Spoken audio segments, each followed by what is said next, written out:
Olá pessoal, sejam bem-vindos ao nosso segundo podcast do Blog dos Engenheiros, Caminhos da Engenharia. Eu sou a Evelyn, engenheira ambiental. Eu sou o Fernando, também engenheiro ambiental. E nesse segundo podcast nós vamos falar sobre ensaio de filtração. Ensaio de filtração a gente já fez bastante, principalmente nos trabalhos de campo, né? É bem trabalhoso, bem puxado. Principalmente tu entrar no meio do mato com 2 anel concêntrico, pesando aí seus 20 quilos, sei lá quanto quilo tem aquilo lá, e abrir picada para chegar até o ponto de monitoramento. E sem contar, Fernando, que além do anel concêntrico, a gente também tem que levar os galões d'água, né, para poder encher os anéis, outros equipamentos. Então dá um trabalhinho, um certo trabalhinho.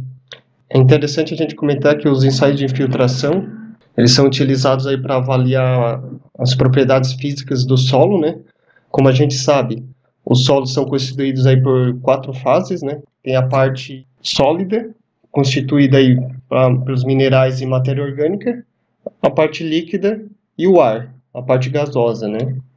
Então, normalmente, o que a gente avalia? Seria a entrada dessa quantidade de água que a gente está colocando ali e monitora com que velocidade ela adentra dentro dos poros do solo. Sem falar também que o solo, além dessas 4 camadas, como o Fernando falou, tem os seus horizontes e também tem a questão de ele ser saturado ou insaturado. Então, quando a gente for fazer um ensaio de filtração em qualquer coisa, a gente tem que ficar atento a todas essas características, qual é o solo da região, qual é o solo da área, quais pontos a gente vai fazer as análises, se vai infiltrar muito, se não vai infiltrar. A parte ali dos horizontes é interessante porque daí, dependendo da situação, tu vai ter que... No nosso caso, a gente estava avaliando uma camada em superfície, né, de solos de área recuperada, e o que a gente estava fazendo é basicamente analisar a quantidade de água que infiltrava em superfície. Agora, vamos dizer, você quer analisar a quantidade de água infiltrada numa camada mais profunda. Aí tu tem que ainda escavar um buraco para fazer um ensaio de filtração na camada que você está analisando. Isso aí é bastante comum quando o pessoal vai dimensionar fossa, que daí tem ali o sumidouro e tudo mais, tu tem que saber a capacidade do solo de absorver uma certa quantidade de água, né, de líquido. Então tu tem que saber qual é a profundidade do sumidouro, então tem que estar naquela profundidade. E assim, não existe só o anel concêntrico, como a gente deu o exemplo. O que seria esse anel concêntrico? São 2 anéis, o maior e o menor. Tu vai cravar esse anel no solo, na marretada mesmo, porque são anéis geralmente de metal e são bem pesados, né? Tu vai ter que cravar no solo e vai colocar água. E vai botar a medida, a régua, enfim, e vai medindo ao longo de 15 minutos, 20 minutos, o tempo que tu estimar, né? Tu vai fazendo monitoramento e medindo aquela água dentro daquele anel, o quanto que infiltrou ou não. Se for um solo mais fácil de infiltração, vai levar bastante, vai ser muito rápido, tem que estar toda hora enchendo os galões de água. Se for um solo mais tranquilo, demora um tempo certo para infiltrar. Mas não existe só o anel concêntrico. E não existe só a técnica do anel concêntrico. A gente tem o permeâmetro de Beltwell, permeâmetro Advair. Tem o método da NBR, né, que tu cava um buraco no solo para medir a quantidade de água, enfim, que infiltra. Mas tudo esses métodos tem que ser atento ao que tu queres e o que está pedindo, qual é o objetivo e o que o estudo está pedindo propriamente dito. Se for um estudo, como o Fernando falou, da fossa, filtro, sumidouro, pode ser da NBR, sabe? Tu faz o buraco ali, coloca a água e vai monitorando. Se for algo mais específico para estudos, anel concêntrico, permeâmetro, os permeâmetros, né? Cara, conforme também a área, né? O pessoal da agronomia utiliza bastante os anéis concêntricos, né? Para projetos de irrigação. Também tem a situação o pessoal da civil, ele já tem... Normalmente eles fazem esses ensaios em laboratório, eles coletam amostras indeformadas no campo, levam para o laboratório onde eles vão determinar aí a velocidade de infiltração. É importante a gente comentar também que existe a condutividade hidráulica.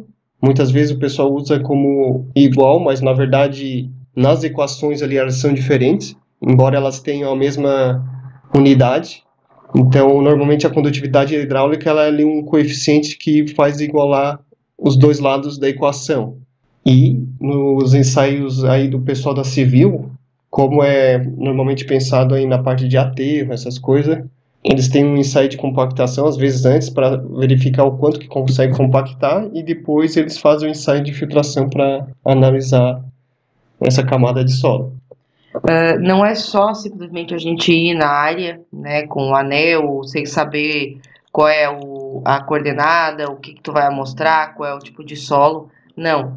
Antes de tudo isso, tem-se um estudo, tu determina os pontos que tu queres amostrar, porque às vezes, como o Fernando falou, às vezes são áreas que tem que cavar, tem que entrar no mato, às vezes não ter acesso a carro, então tem que saber pegar o ponto mais tranquilo para te fazer. Quanto tempo que tu vai levar para ir e voltar? O Fernando e eu já fizemos ensaio que a gente levava meia hora para ir e voltar, né? Levando os materiais, então... Tinha situação, tinha monitoramento ali que eu não defini os pontos, que eu já peguei o monitoramento andando. Tinha ponto que tinha, se eu fizesse o ensaio sozinho, né? Como eu já conhecia a área e tudo mais, o ideal é trabalho de campo sempre fazer em duas pessoas, mas eu levava uma manhã para estar levando material e depois somente à tarde que eu conseguia fazer todo o ensaio. Sim, por isso que eu falei da importância de tu conhecer a área, ver os pontos que tu quer coletar. E após ver isso, precisa ter a prancheta com os pontos, com as coordenadas, tudo certinho, o material que tu vai levar para campo, por que tem que ter os pontos anotados, a coordenada, o que infiltrou, o que coisou, porque tu vai jogar tudo isso numa tabela, como o Fernando falou, para fazer os cálculos, para pôr nos relatórios, para calcular a condutividade hidráulica. Em situações como, por exemplo, loteamentos, que às vezes tu quer ver a questão da fossa filtro-sumidouro, tu precisa saber qual é o solo, porque dependendo do solo, às vezes tem que deixar a água de um dia para o outro. Geralmente vai dar argilosos, né? Tem que deixar a água de um dia para o outro. Isso aí a NBR ela comenta bastante, porque normalmente solos mais argilosos, qual é a ideia? Que tu faça um ensaio numa condição que o solo já está saturado, né? O que é o saturado? A gente comentou ali que o solo é composto ali pelos poros, né, os vazios, que podem estar tanto cheio de água, de líquido, quanto de gases. Ele está saturado, quer dizer que ele vai estar cheio de água. Todos os poros vão estar cheios de água, então o que vai acontecer? A velocidade de infiltração, a condutividade hidráulica, ela vai chegar nesse ponto que ela vai ficar constante. Então, daí você pode chegar e definir, não, esse ponto é a velocidade de infiltração desse solo. Solos mais argilosos, por eles terem uma porosidade muito grande e ser poros muito pequenos, então a velocidade de infiltração acaba sendo muito baixa. Então, você até conseguir saturar todos os poros que ali existem, é muito demorado. Como a Emily comentou, às vezes tem que fazer isso no dia anterior para você conseguir fazer um ensaio só no dia seguinte. O que acontece aí, por exemplo, solos arenosos. Arenosos já tem que, dependendo da situação, tem que ir com caminhão-pipa, porque a quantidade de água que é consumida é gigantesca. Aconteceu de uma vez eu ir fazer um ensaio de filtração, né, numa área. A gente fez pelo método NBR, né, a gente cavou 6 buracos na área. De preferência, optei por buracos que eu conseguisse caminhar para poder, como eu estava fazendo o ensaio sozinha, né? Mas o problema foi a questão do acesso à água, porque o meu colega tinha que buscar água no rio, né? Mas o que pegou foi que, assim, teve 5 pontos, beleza, consegui monitorar, demorava a questão da infiltração. Teve um ponto que eu tive que parar e procurar outro, porque infiltrou muito rápido. Aí a gente foi ver qual era o solo, tal, até que a gente entendeu que era um ninho de formigueiro, né? Formiga também interfere. Isso. Então, tu ter o conhecimento, e tudo isso porque a gente não fez o planejamento antes, por isso que eu falo da questão do planejamento. Se eu tivesse olhado a área em casa, no Google Earth, definido os pontos, visto qual era o solo da região, para mim seria mais fácil. Eu iria lá, cavava, tudo mais certo. Mas a gente não foi feito esse planejamento. Então, o planejamento, para tudo, eu considero bem importante, né? Não, e essa parte da fauna ali, a fauna edáfica, eles também interferem bastante. Normalmente temos aí os ninhos de formiga que acabam abrindo poros. Raízes também. Raízes também interferem. Tem às vezes alguns blocos de material que não está bem temperizado, de rocha, que também interfere. Com o anel concêntrico, se tu tiver o azar, normalmente quando tu está cravando os anéis no solo, se tu vai pegar ele ali, tu não vai conseguir fincar, então tu vai ter que tirar e começar tudo de novo. Agora, se tu pegar ele no meio dos anéis, ele vai comer a água, que é uma loucura. Até ali a gente estava comentando dos métodos, né?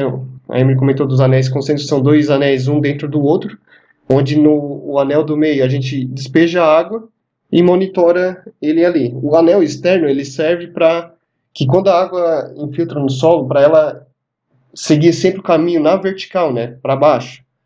Então a água que está no anel externo, ele vai fazer com que a gente esteja medindo somente a velocidade de infiltração na vertical. Por isso que também é importante qual método vai ser utilizado, porque o método da NBR, o permeâmetro de Aardvark, entre outros métodos, mas esses dois, por exemplo, eles medem em todas as direções. Então, dependendo da situação, não é interessante. Tu vai estar medindo a velocidade para todos os lados, com os poros de todas as laterais. Então, tem toda uma série de quesitos que tu tem que estar prestando atenção. Mas geralmente quando tu pega esses tipos de trabalho, geralmente a empresa, ou o TR, ou enfim, ele especifica qual é o método que ele quer. Daí é mais tranquilo, né? Para te poder se organizar e entender o que tu vai fazer na área, vamos dizer assim. Monitoramentos ambientais ainda não chegam a definir, né? Eles deixam em aberto. Geralmente loteamentos, essas áreas de construção, geralmente a maioria das vezes é a NBR. Né, o pessoal da prefeitura às vezes já deixa. Você já pode perguntar para eles Sim. Porque eles já estão acostumados a receber um certo relatório, né? Aqui na nossa região o pessoal só utiliza anel concêntrico. Parece que ficou isso aí e os caras não mudaram até hoje. Então ficou meio que constante. E também da questões do método, tem outra coisa que também a gente estava falando aí da parte do consumo de água para fazer o ensaio. Todos esses ensaios ainda eles podem ser feitos de 2 formas diferentes, com carga constante como carga variável. A carga constante, o que ela é? Ela é, na verdade, manter o nível da água constante, ou seja, infiltrou água, já alimenta de novo ali para manter o nível sempre naquele, e tu monitora quanto que consumiu de água. Já a carga variável, tu vai estar monitorando o nível da água conforme ela vai descendo ali, se chegar num ponto que já quase está sem água, daí você adiciona mais água. O permeâmetro de Aardvark, ele é carga constante, porque daí ele trabalha com uma balança e um galão d'água em cima dela, então conforme, e meio que uma boia, ele tem um módulo ali que fica dentro do solo, dentro do buraco onde você está medindo, que tem uma espécie de boia de caixa d'água. Então, a partir do momento que a quantidade de água baixa, a boia desce, entra mais água e a boia depois sobe, fechando ali o registro ali. Então, essa quantidade de água que entrou até a boia subir é medida ali na balança e tu depois joga lá no software para calcular a condutividade hidráulica. O permeâmetro de Boltwell é carga variável. Ele tem, pelo menos o que a gente utilizou, né? Ele tem um cilindro graduado ali que tu acompanha a altura ali, daí normalmente ele já está graduado no volume de água. E também nós temos o anel concêntrico, que pode ser dos 2 métodos. E o método da NBR da mesma forma.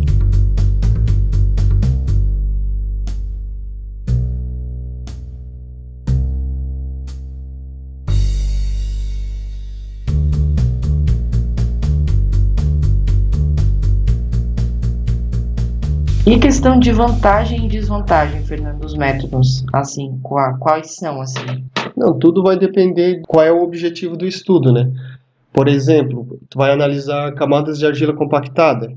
Tu pegar um Aardvark, por exemplo, quando você compacta a argila, normalmente as argilas são placas, né? Pensando ali microscopicamente. Normalmente a condutividade hidráulica dela, na horizontal, ela é muito maior do que na vertical. Então, às vezes, você vai medir e não vai dar o índice que você está procurando, os valores que você está procurando. Então você tem que adotar um método aí que não meça a horizontal. Porque a ideia, normalmente, quando você faz um selo aí de camada de argila compactada, é que a água não infiltre na vertical para até no rejeito ou no aterro sanitário, ali no lixo. Ali a Emily estava comentando também da parte de campo de planejamento. Normalmente os campos que eu selecionei os pontos, a gente sempre se preocupa também com a questão de representar a área, mas também eu sempre busquei colocar próximo da estrada, ou ainda em um local que fosse de fácil acesso, então que tivesse já uma trilha ou qualquer coisa do gênero para facilitar o trabalho. Mas às vezes pode acontecer, né, de não ter tanta sorte e realmente ter que fazer os ensaios em local fechado, né? O que eu acho importante sempre frisar é não ir sozinho, né? Sim, a parte de Porque campo, sim. a gente tem algumas histórias que a gente fez alguns ensaios e geralmente em dias muito quentes a gente acaba passando. Eu acabei passando mal, o Fernando passou mal, Eu não. porque passou sim. Só uma vez. Eu passei mal, tava muito quente, a gente estava carregando os equipamentos, né, nesse negócio de ir e voltar, meia hora indo, meia hora voltando, local fechado, né, a gente acaba passando mal, então é sempre legal tu ir em duplas, né, porque se alguém passa mal, o outro consegue Pra acudir. socorrer, ajuda na questão de levar os equipamentos, trazer os equipamentos, se der algum problema, se precisa pegar mais água, tudo pode acontecer, sempre tem que ter esse pensamento, né, de não ir sozinho. Só se for num lugar tranquilo, que tem casas por perto, uma coisa mais tranquila, mas geralmente a gente ia em locais mais afastados, então sempre ir com um companheiro, né, porque em dias muito quentes não tem condição, né, a gente acaba realmente passando mal, é exaustivo carregar aqueles anéis, aqueles galões d'água, de fato é puxado. Às vezes o Fernando passou mal na situação porque ele estava com fome, né? Às vezes a gente tem essa questão, o trabalho de campo ele é um pouco pesado mesmo.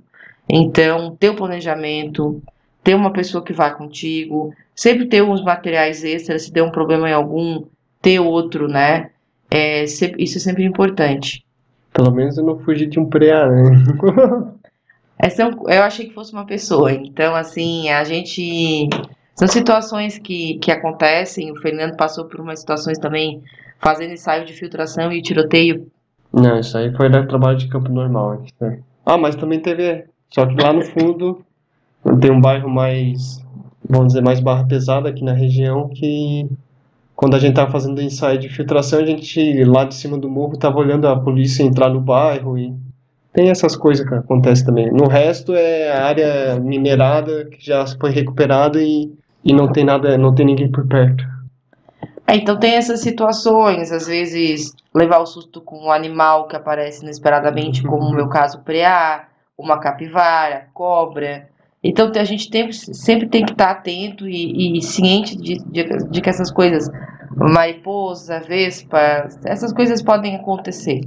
Então, ter um planejamento, saber quais pontos vai coletar, ter os equipamentos em dia, ir sempre com alguém, saber qual é o solo da região, qual é o método que vai utilizar, são coisas extremamente importantes. Não é só ir fazer o ensaio, é toda a situação do ensaio e o pós do ensaio, né? Porque às vezes um dado que deu errado, um solo que infiltrou mais água, às vezes porque não cravou o anel direito, ou porque não fez o método direito, enfim, ou porque tinha um ninho de formiga, vamos dizer assim, pode comprometer às vezes um estudo ambiental, um relatório. Então, sempre ter cuidado com essas situações. Duas situações aí que eu lembrei agora, de situação adversa. Com o permeâmetro de Advac, como ele tem uma balança de precisão, ele não pode pegar vento. Aí tu imagina como é que tu vai fazer um ensaio de filtração em cima de um aterro sanitário, numa área de planície, que perto da área costeira, região costeira, aquilo lá ventando. Aí começa a gente inventando umas barreiras físicas, né? E depois, com o tempo, a gente aprendeu a botar o carro atravessado ali para não pegar vento nele. A mesma coisa quando tu vai fazer campo com chuva. Quando tu vai e choveu a semana toda, é bom evitar. Às vezes tá a pessoa está cobrando o relatório, não. Que isso pode alterar o estudo, né? Interferir. Mas se estiver fazendo campo e começou a chover, arma um guarda-sol, para pelo menos estar finalizando o teu trabalho, arma um guarda-sol, ou faz alguma coisa para que pelo menos tu termine o ensaio. Mas quando chover a semana toda, que o solo está molhado, o ideal é que não faça o ensaio, porque podem ter alterações de dados, principalmente áreas com bastante grama, bastante argila, bastante mato, né? Pode danificar ou comprometer o ensaio. Normalmente a gente olha mais em solos argilosos, né? Que as poças ficam ali e se tu for fazer o ensaio, basicamente não vai infiltrar nada, né? Então, dependendo também do método, né? Porque outra questão aí é a precisão dos métodos. O anel concêntrico, ele não consegue pegar aí o famoso 10 a menos 7 centímetros por segundo para camadas impermeabilizadas. Enquanto outros métodos, como os permeâmetros, ali eles conseguem. Mas se tu fizer um ensaio com anel concêntrico, num solo já argiloso bem saturado, praticamente não vai filtrar nada e tu ainda pode ser que perca um pouco por evaporação. Ali de outra situação adversa também. Teve uma situação adversa que a gente foi fazer um ensaio numa bacia de rejeito, que daí cravar um anel é meio cansado, tem que ter um muquezinho, porque o solo tá bem compactado, ele tá bem permeabilizado. Normalmente a argila tu dá uma molhada ali, se o anel concêntrico tá bem afiado, mas outra situação ali foi com num depósito de rejeito que a gente foi, porque normalmente os rejeitos de uma mineração de carvão são mais grosseiros, né? Então, primeiro já não dava para cravar o anel, que daí tu vai ficar com muito vazio na parede do anel, né? Esse é um problema também. Então, o que a gente decidiu fazer? A gente ou fazer com Aardvark, que permitia ter uma medição mais apurada, mas em algumas situações o rejeito era tão grosseiro que tu podia despejar água ali que ele entrava e em menos de 10 segundos tu perdia aí 20 litros de água. Então nessa situação a gente acabou fazendo o inverso, né? A gente em si não conseguiu saturar o meio, mas a gente chegava a algo muito próximo disso até uma velocidade ficar constante. A gente media o tempo que ele baixava ali, a gente tinha mais ou menos o volume de água que colocava e monitorava o tempo que demorava para infiltrar tudo aquilo. Normalmente ia ali 10 litros a cada 10 segundos, então a gente tinha uma estimativa da velocidade naquela área com rejeito. Também tem situações que você vai esquecer a régua, no caso do anel concêntrico, já aconteceu também, de ter que pedir para a empresa emprestar uma régua, mas são situações que acontecem. Virar galão d'água dentro do carro também acontece, não dá o porta-mala do carro. Ter que ir atrás de água quando acaba, né? Em algumas situações a gente levou, mesmo levando o galão extra, a gente teve que ir atrás de água e para conseguir encontrar um local para pegar água, né? Tem que ir atrás de posto de gasolina para conseguir água, né? Correr de cachorro também já aconteceu. Tá fazendo ensaio, tá lá atrás porque demora a vir um cachorro, então tem que estar preparado para essas situações. Ficar de butuca para ver se o cachorro não vai tomar água do anel concêntrico. Também tem isso. Às vezes o dia já tá quente e eles vão lá de curioso. Já teve situação, eu acho que era coleta de solo, né? Eu acho que nem era ensaio de infiltração. Do gado que ele tá vindo para cima. Curioso, né? Para saber o que tá fazendo. Aí já tinha que ficar batendo pá para o bicho sair de perto. Tem de tudo.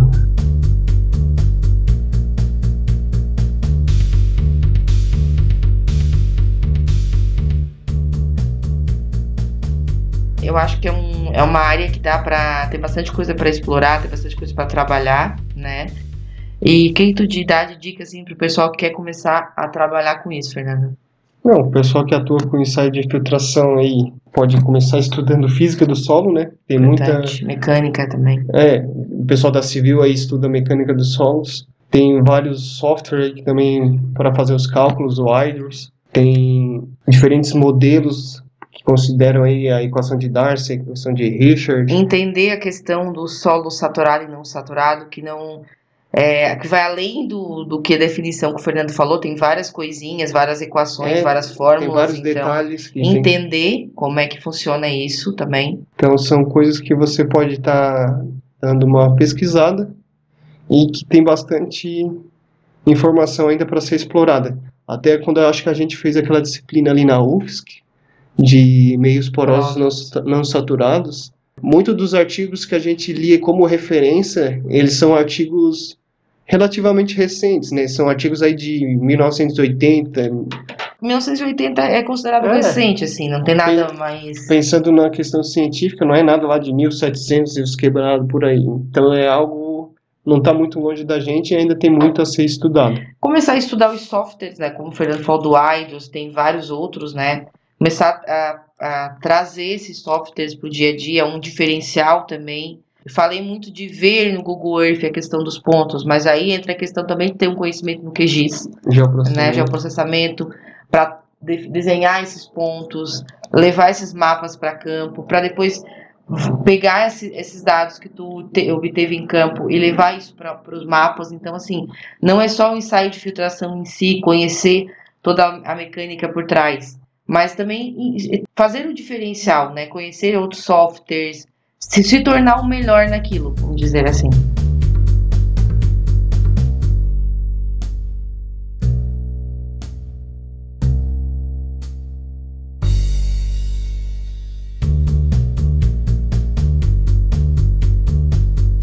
Então, com isso, a gente encerra aí a nossa discussão aí sobre ensaios de infiltração, os nossos comentários sobre a área. Espero que vocês tenham gostado. Qualquer dúvida que tiverem, não deixem de estar comentando ou nos procurando para tirar.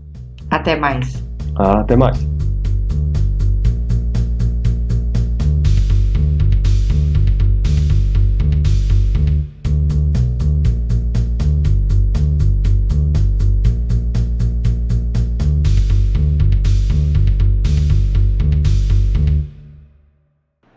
E antes de finalizar o episódio mesmo, é importante também a gente comentar que os ensaios de infiltração também podem ser realizados em poços, piezômetros. A ideia é a mesma, né? Você tem ali a água subterrânea, que ela está num certo nível, e você retira essa água e espera o poço recarregar. Ou pode fazer o contrário também. Você adiciona água e espera o poço entrar em equilíbrio. O pessoal também costuma chamar isso de slug test. O pessoal da geologia usa bastante para estar conhecendo aí a condutividade hidráulica daquele aquífero que eles estão, daquela litologia que eles estão estudando. Então, mais uma informação aí para vocês e até a próxima.